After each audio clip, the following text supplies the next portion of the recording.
Of institution में आप सभी छात्रों का स्वागत है। आज का विषय है हमारा स्वास्थ्य वृत्त। स्वास्थ्य वृत्त में हम लोगों ने अभी तक धारणीय और अधारणीय वेग तक पढ़ा, जो कि हमारे सिलेबस में अकॉर्डिंग टू आवर सिलेबस। अब हम उसके आगे चलते हैं। स्वास्थ्य वृत्त का जो नया चैप्टर है, जो हमारे सिलेबस में है, अब उसके बारे में हम लोग पढ़ेंगे। तो आते हैं नए चैप्टर पर।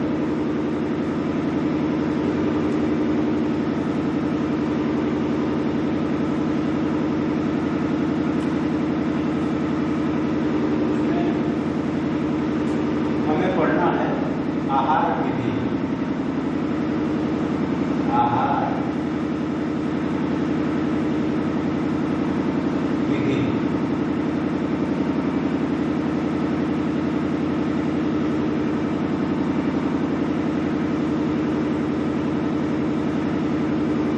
आहार विधि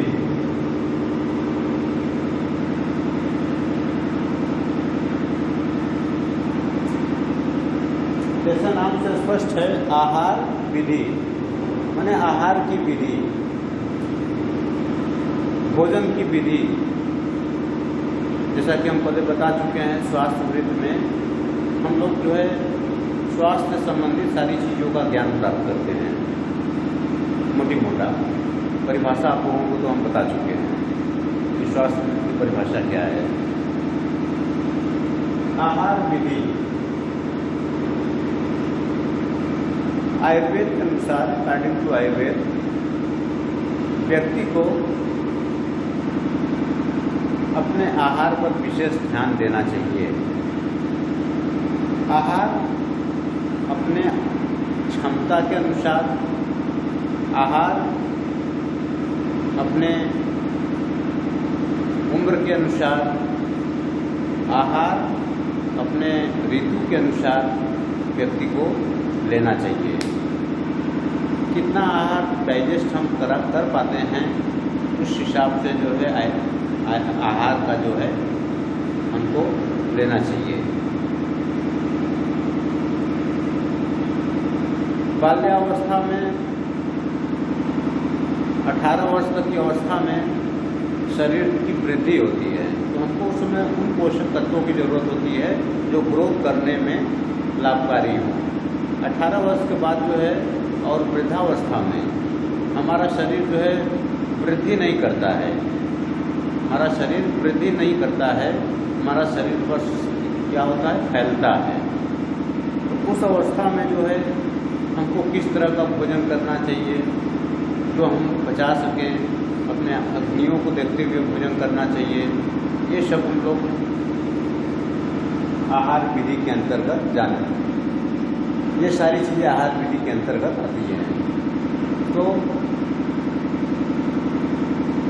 आहार समय, अपनी क्षमता, अपनी अवस्था, अपनी अग्नि के हिसाब से करनी चाहिए।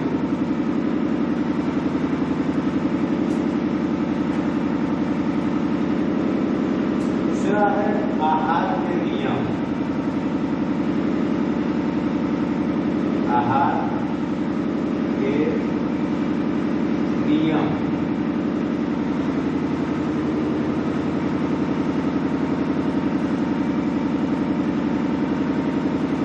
आहार के नियम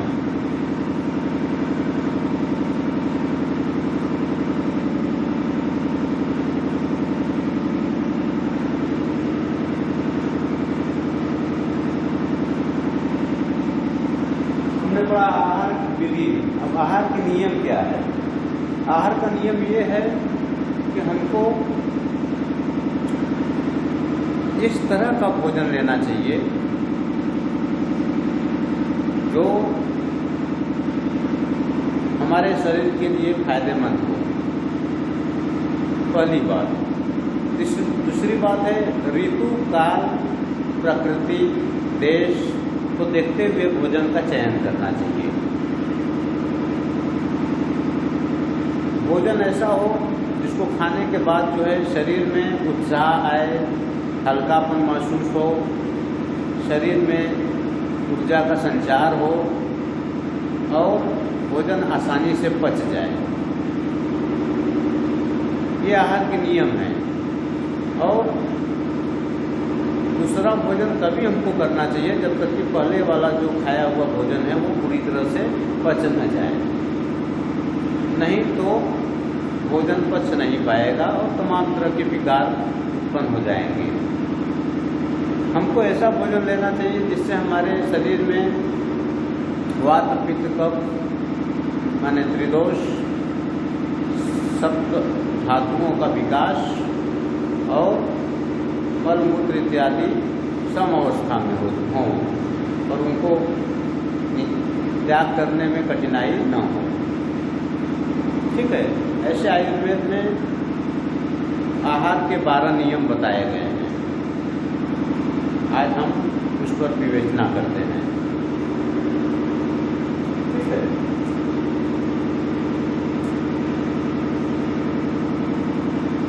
पहला है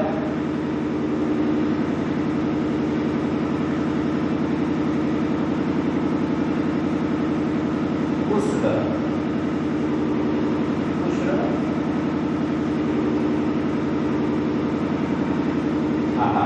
आहार है भोजन। आहार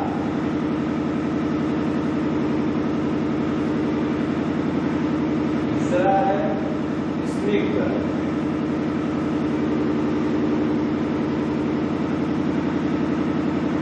तीसरा है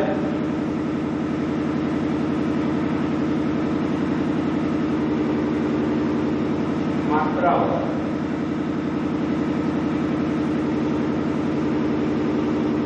आते हैं हम उष्ण भोजन। हमको हमेशा उष्ण भोजन करना चाहिए। उष्ण भोजन माने हल्का गर्म भोजन लेना चाहिए। इसके पीछे कारण क्या है? उष्ण भोजन में जो है बैक्टीरिया, वायरस और भी जो कीटाणु होते हैं वे नहीं पाए जाते हैं, अर्थात वे मर जाते हैं। पहली बात है, उष्ण भोजन स्वादिष्ट होता है और खाने में जो है रसों का जो है खाने के बाद जो है रसों का स्राव होता है, रुचिकर होता है। इसलिए हमको क्या करना चाहिए? उष्ण भोजन लेना चाहिए। दूसरा है स्निग्ध भोजन। स्निग्ध भोजन में आपका क्या है? स्निग्ध में आता है आपका घी, मक्खन, घी, मक्खन। हमको चिकना भोजन भी लेना चाहिए जिससे कि हमारे शरीर में फैट्स भी बने। घी ऊर्जा का बहुत बड़ा सोर्स है। घी से शरीर का विकास होता है, मेमोरी पावर भी तेज होती है, रक्त संचरण भली भांति होता है। तो अच्छे घी का जो प्रयोग करते हैं, देसी घी, तो हमारे भोजन में घी की भी मात्रा होनी चाहिए।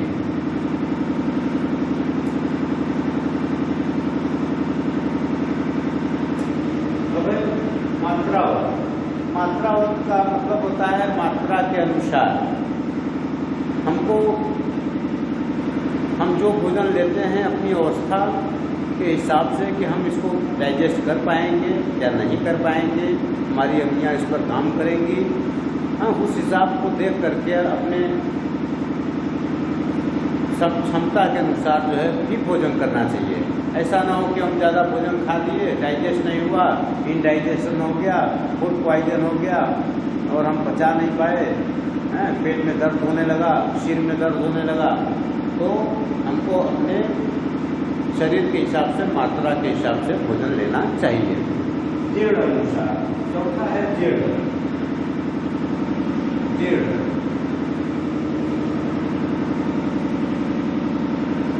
जीर्ण का मतलब होता है कि जैसे हमने एक समय भोजन खाया तो वो भोजन जब तक पूरी तरह से पच न जाए उससे पहले दूसरा भोजन नहीं करना चाहिए, नहीं तो अनपच हो जाएगा, वात बढ़ जाएगा। इस दशा में व्यक्ति जो है बेचैनी महसूस करेगा, भोजन का अवशोषण पूरी तरह से नहीं हो पाएगा, पोषक तत्वों की कमी होगी। इसलिए हमको जो है पहला भोजन डेढ़ मीन्स होता है, जो पहले का खाया हुआ भोजन है वो बच जाए तब दूसरा भोजन लेना चाहिए।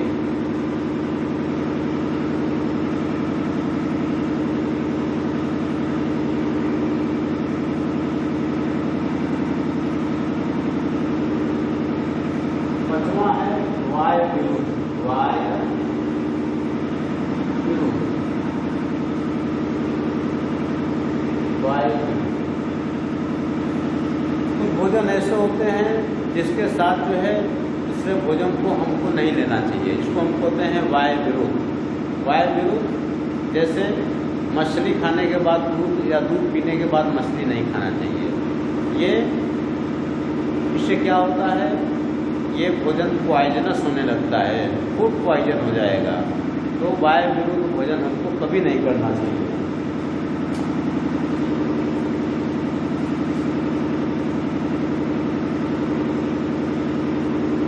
अगला है इष्ट देश। इष्ट देश, इष्ट मीन्स क्या होता है, इष्ट मीन्स होता है ईश्वर, भगवान, शांति, और देश माने होता है जगह। हमको भोजन ऐसे जगह पर करना चाहिए जहाँ पर शांति हो, स्वच्छता हो और भोजन करने में रुचि प्राप्त हो, सुख प्राप्त हो। तो भोजन का जो हमारा स्थान होना चाहिए वो अति स्वच्छ और रुचिकर होना चाहिए, ताकि भोजन करते समय हमको जो है रुचि पैदा हो। ये भोजन के नियम है, आहार के नियम है।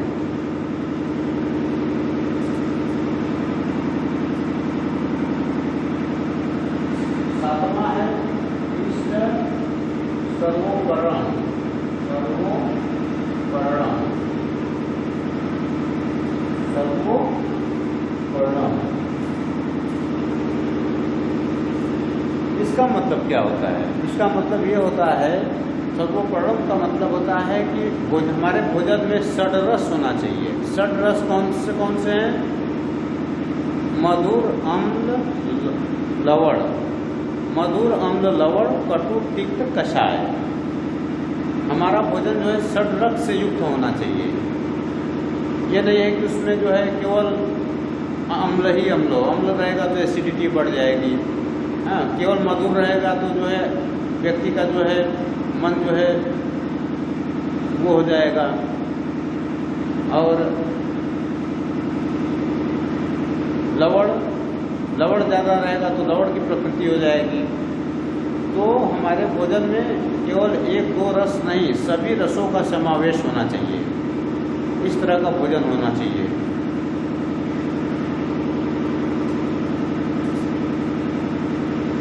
आठवां है नीति शीघ्र। नीति शीघ्र, ये क्या है? नीति शीघ्र माने हमको भोजन जो है जल्दीबाजी में कभी नहीं करना चाहिए। भोजन को जल्दबाजी में नहीं करना चाहिए। नीति शीघ्र माने शीघ्र माने जल्दी जल्दी भोजन करना, तो हमको ऐसा कहीं नहीं करना चाहिए। यह आहार का नियम है। उसी की तरह एक है नीति विलंबित। नीति विलंबित,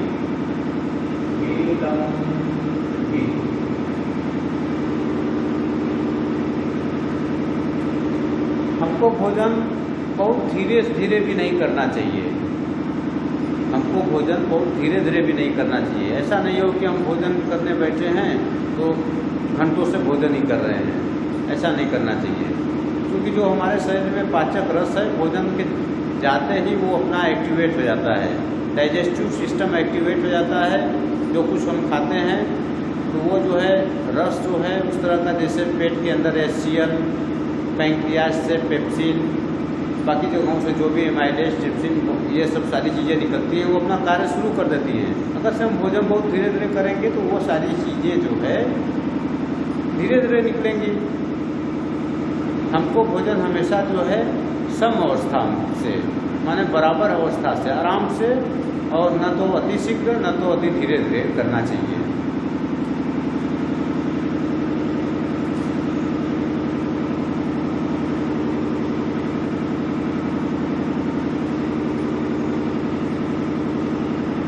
दसवां है सजन्य, सजन्य, सजन्य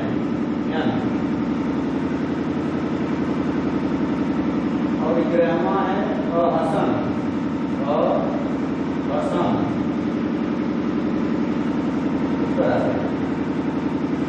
सजन्यन का मतलब है कि भोजन करते समय हमको बोलना नहीं चाहिए, बातचीत नहीं करना चाहिए। ऐसा नहीं है कि हम खाते हैं, बोल रहे हैं, बतिया रहे हैं, खा रहे हैं, ऐसा नहीं करना चाहिए। भोजन करते समय हमको जो है बस शांतिपूर्वक शुद्धता से भोजन को ही करना चाहिए, भोजन में रुचि पैदा करके भोजन करना चाहिए। इसके नीचे है अहसन। अहसन क्या है? शब्द से पता चला है न हंसना, अहसन। हमको भोजन करते समय हंसना नहीं चाहिए, ये भोजन के नियम के अंतर्गत है। हंसते हुए भोजन कभी नहीं करना चाहिए।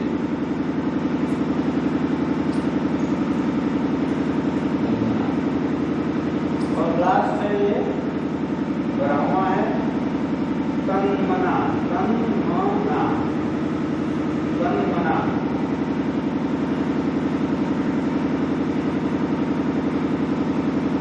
तन्मना, तन्मना माने तन और मन, हमको ऐसा भोजन करना चाहिए, इस तरीके से भोजन करना चाहिए कि हमारा तन और मन दोनों प्रसन्नचित हो जाए। इसलिए इसको कहते हैं तन्मना। सुखपूर्वक भोजन करना चाहिए। जो भोजन हम खाते हैं वो हमको सुख देने वाला होना चाहिए, न कि विकार उत्पन्न करने वाला। तो ये रहा हमारा आहार के नियम। अब हम आते हैं आहार काल।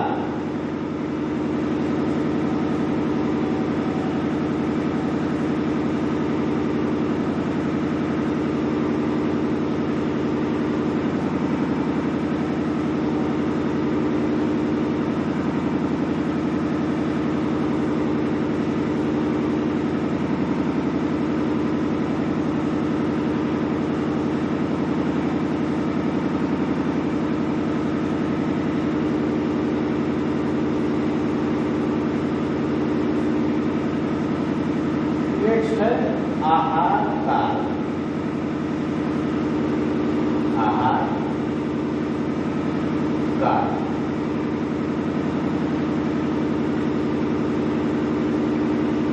ये आहार काल क्या है?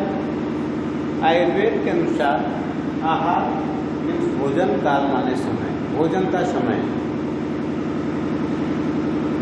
आहार काल डिपेंड करता है किन किन चीज़ों पर? देश, काल, ऋतु इत्यादि पर, प्रकृति, ठीक है। इन चीज़ों पर क्या कहते हैं वो? देश, काल,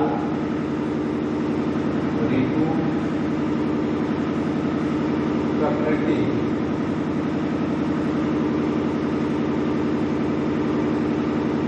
का आहार काल में विशेष महत्व है।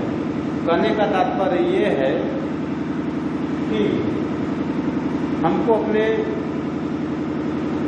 देश में जगह जहाँ हम निवास करते हैं उस अनुसार काल, काल में समय अनुसार, सुबह शाम, रात दिन। ये ऋतु, ऋतु मतलब आयुर्वेद के अनुसार ऋतु को 6 भागों में बांटा गया है। और इन 6 मौसम में जो है, ऋतु मीन्स मौसम, 6 मौसम में हमको क्या क्या खाना चाहिए कि हमारा जो है स्वास्थ्य ठीक रहे। प्रकृति, प्रकृति आप समझ रहे हैं, नेचर, नेचर से कभी खिलवाड़ नहीं करना चाहिए, नेचर के हिसाब से हमको भोजन करना चाहिए, ठीक है। तो आहार काल में हम पाते हैं कि हमको जो है जिस मौसम में जिस भोजन की, जिस तत्वों की आवश्यकता हो शरीर को, वही भोजन करना चाहिए। जैसे शीत ऋतु आ गया, तो शीत ऋतु में आपको जो है ऐसे भोजन करना चाहिए जो शरीर को गर्म रखे, जिसमें विटामिन सी की मात्रा अधिक हो, जिसमें शरीर को बल मिले, ऊर्जा मिले, शरीर को स्नेह मिले। स्नेह से तात्पर्य है कि स्निग्धता मिले, शरीर में चिकनापन हो। ग्रीष्म ऋतु में क्या होता है, हमको ऐसा भोजन करना चाहिए जो हल्का हो, आराम से पचने वाला हो, भारी न हो। तो ये सब ऋतु के अनुसार भोजन हमको करना चाहिए।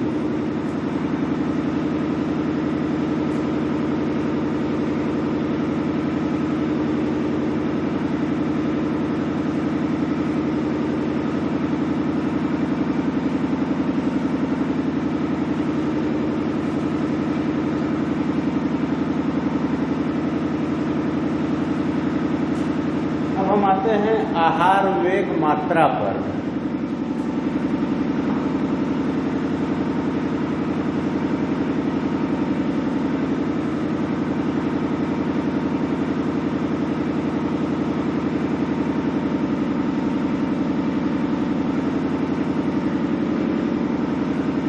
आहार वेग मात्रा, आहार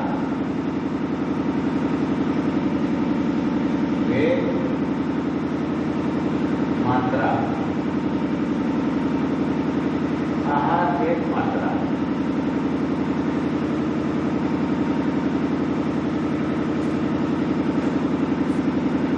आयुर्वेद के अनुसार आहार वेग मात्रा में ये है कि हमको जो है एक ही प्रकार की डाइट हर मौसम में नहीं लेना चाहिए। अक्सर देखा जाता है कि आदमी जो है, व्यक्ति, चाहे वह ग्रीष्म ऋतु हो, चाहे शीत ऋतु हो, चाहे बसंत ऋतु हो, उसका डाइट का जो लाइफ स्टाइल है, डाइट लेने का जो है, एक ही तरह का भोजन हमेशा वो लेता है। ऐसा नहीं करना चाहिए। इससे क्या होता है कि हमारे वात पित्त कफ जो दोष हैं वो बढ़ जाते हैं, घट जाते हैं या बढ़ जाते हैं, जिससे कि हमारा शरीर जो है रोग की तरफ अग्रसित हो जाता है और तमाम तरह के विकार पैदा होने लगते हैं। अपने डाइट को अपने मौसम के हिसाब से, समय के हिसाब से, आयु के हिसाब से, अपने पाचन शक्ति के हिसाब से व्यक्ति को चेंज करना चाहिए। हमारी डाइजेस्टिव पावर लो है, मंदाग्नि है, अग्नियाँ हमारी धीमी है, पचाने की सामर्थ्य नहीं है, तो हमको हैवी भोजन, भारी भोजन, हैवी डाइट नहीं लेना चाहिए। अगर से हमारे अंदर जो है अग्नियाँ ठीक तरह से काम कर रही हैं तो हम हैवी भोजन ले सकते हैं, क्योंकि डाइजेस्टिव पावर हमारा अच्छा है। ये है वेग, इसी को कहते हैं आहार वेग। अब इसके बाद हम आते हैं विरुद्ध आहार।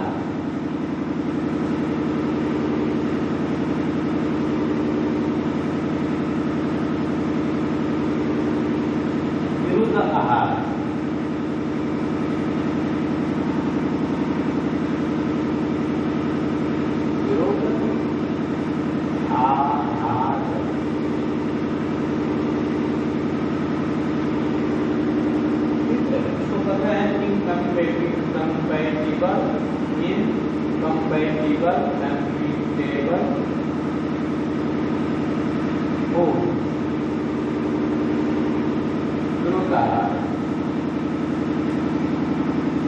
विरुद्ध का मतलब होता है विरोध करना, विरुद्ध का मतलब होता है अपोजिट, विरुद्ध का मतलब होता है कि हर तरह से हार्मफुल। तो विरुद्ध आहार आयुर्वेद के अनुसार जहाँ पर देखा जाता है कि एक खाद्य पदार्थ जो अकेले में खाने से हमको ऊर्जा शक्ति देता है, वही खाद्य पदार्थ जो है दूसरे खाद्य पदार्थ के साथ, कुछ ऐसे खाद्य पदार्थ हैं जिसके साथ मिला दिए जाने से वो विष के समान कार्य करता है। तो हमको कुछ भोजन ऐसे हैं, खाद्य पदार्थ ऐसे हैं जिसको एक साथ में नहीं लेना चाहिए। इसी को हम लोग कहते हैं विरुद्ध आहार। जैसे शहद, शहद प्लस घी, ये एक साथ जो है, एक साथ समान मात्रा में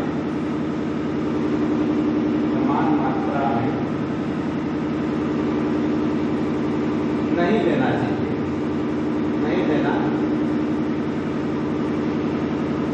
चाहिए। इससे विष की उत्पत्ति होती है, विष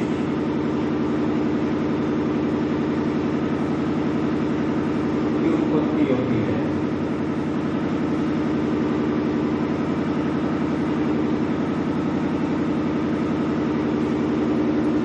शहद और घी को जो है समान मात्रा में एक साथ जो है हमको नहीं लेना चाहिए, ये पॉइजन जैसा कार्य करने लगेगा।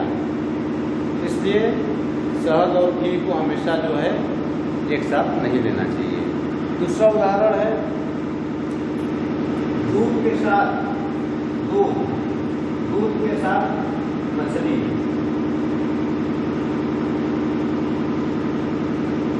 हम दूध पी लिए, उसके बाद हमको मछली का सेवन नहीं करना चाहिए। यदि हम ऐसा करते हैं तो ये विरुद्ध आहार के अंतर्गत है, हमारे शरीर में दोष उत्पन्न करेगा, हमारे शरीर को नुकसान पहुंचाएगा।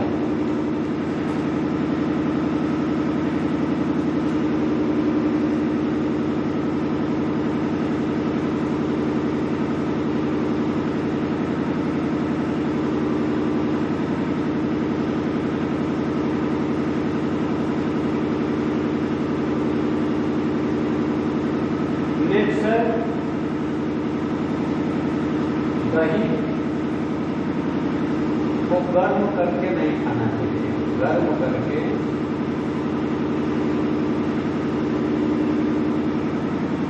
नहीं लेना चाहिए।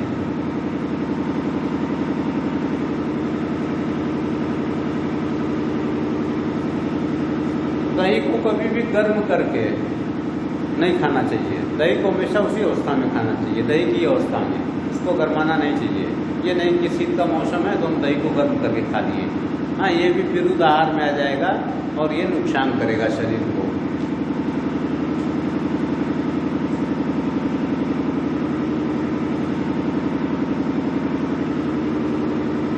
दूध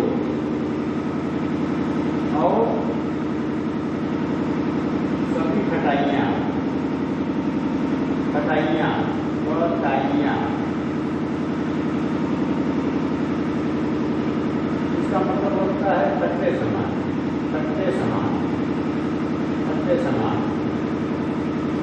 का सेवन नहीं करना चाहिए।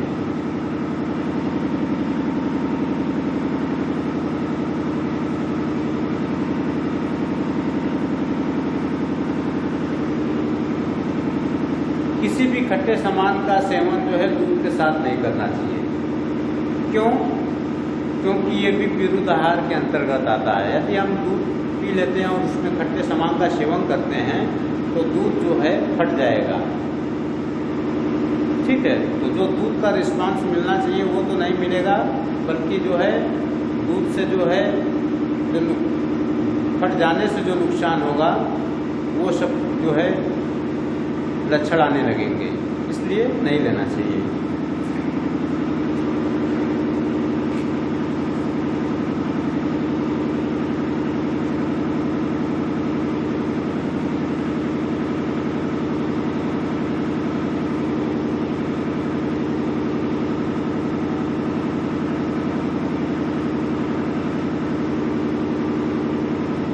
तो हमारा नेक्स्ट है भोजन के बारे में हमने पढ़ लिया, किस तरह का भोजन, आहार विधि, आहार काल, आहार किस तरह का होना चाहिए, ये सारी चीज़ें हम लोगों ने पढ़ लिया। अब आते हैं कि भोजन के पश्चात हमको क्या करना चाहिए। भोजन हमने कर लिया तो उसके बाद हमको क्या करना चाहिए। भोजन के पश्चात कर्म, भोजन के पश्चात कर्म, ठीक है। भोजन के पश्चात कर्म, भोजन करने के बाद हमको क्या करना चाहिए। इसमें पहला है गार्गलिंग, जिसको कि कुल्ला कहते हैं, कुल्ला। गार्गलिंग,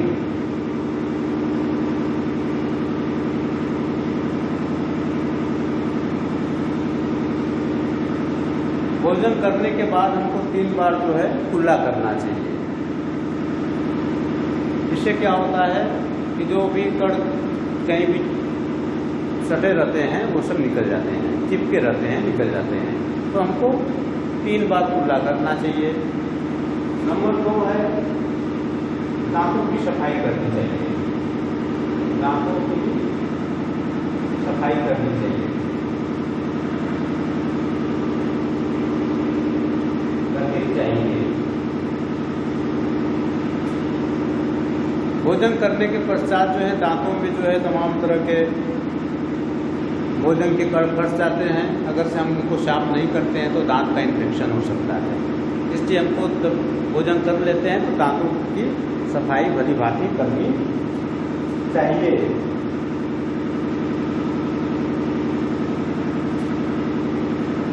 नंबर 3 है पान का सेवन।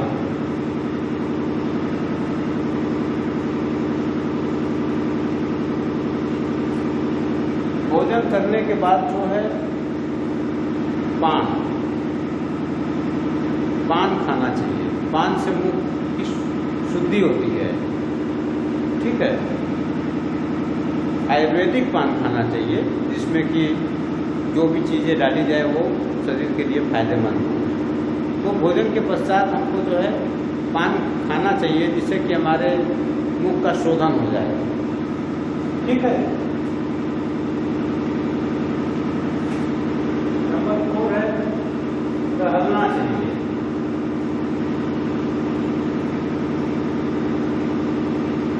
टहलना चाहिए। भोजन के पश्चात तुरंत हमको सोना नहीं चाहिए, हमको टहलना चाहिए। हाँ, थोड़ा टहल लेने से जो है जो शरीर की क्रियाएं हैं वो अपना जो है अच्छी तरह से पूर्ण होती हैं। टहलना चाहिए। इसके बाद क्या करना चाहिए? व्यायाम नहीं करना चाहिए। व्यायाम नहीं करना चाहिए। खाने के बाद जो है व्यायाम नहीं करना चाहिए। खाने के पश्चात व्यायाम हमको नहीं करना चाहिए। इसलिए व्यायाम नहीं करना चाहिए। उस समय जो है हमारे शरीर में खाने के तुरंत बाद डाइजेशन शुरू हो जाता है और डाइजेस्टिव जूस निकलता है और तमाम प्रक्रियाएं होती हैं। तो उसमें हमको व्यायाम करने से जो है उस पर उसका असर पड़ेगा। तो व्यायाम हमको नहीं करना चाहिए। भोजन करने के तुरंत बाद सोना नहीं चाहिए।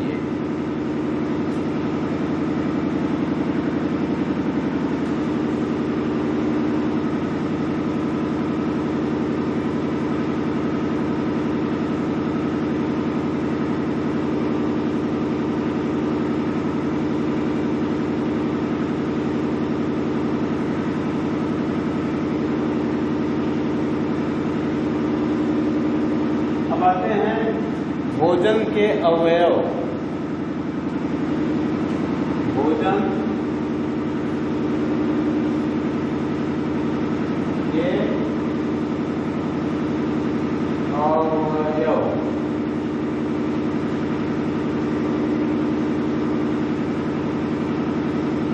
इसका मतलब है कि हमारे भोजन में क्या क्या होना चाहिए, कौन से ऐसे तत्व होने चाहिए जो हमारे शरीर को बल, वृद्धि और रोग से मुक्त रख सकता है। हाँ, इसका हमको जो है ध्यान रख करके भोजन करना चाहिए। तो भोजन के अवयव में क्या क्या होना चाहिए? करीब करीब 6 अवयव, मुख्य रूप से 6 अवयव तो होना ही चाहिए जो हमारे शरीर के लिए लाभदायक है। नंबर 1 है प्रोटीन। प्रोटीन प्रोटीन हमारे भोजन में पर्याप्त प्रोटीन होना चाहिए। प्रोटीन हमको कहाँ से मिलेगा? दाल से, दूध से, दही से, घी से, ठीक है। तो हमको प्रोटीन युक्त भोजन करना चाहिए। नंबर 2 है कार्बोहाइड्रेट। Carbohydrate carbohydrate.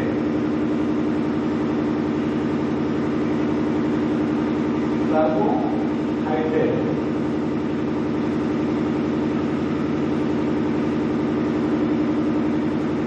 हमारे भोजन में कार्बोहाइड्रेट का होना जरूरी है। क्यों?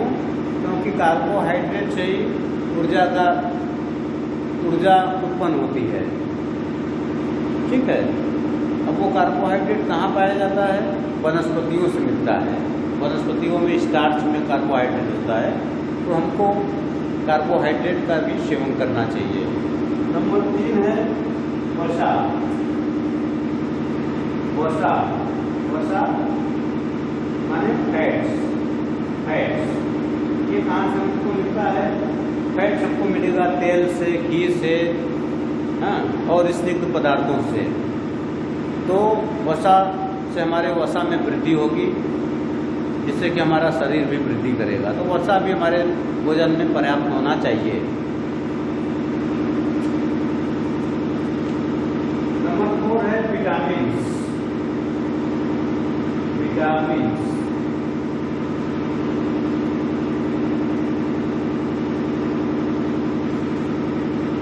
हमको विटामिन युक्त भोजन करना चाहिए। विटामिन शरीर के लिए अत्यंत लाभदायक है। जैसे विटामिन ए, डी, ई,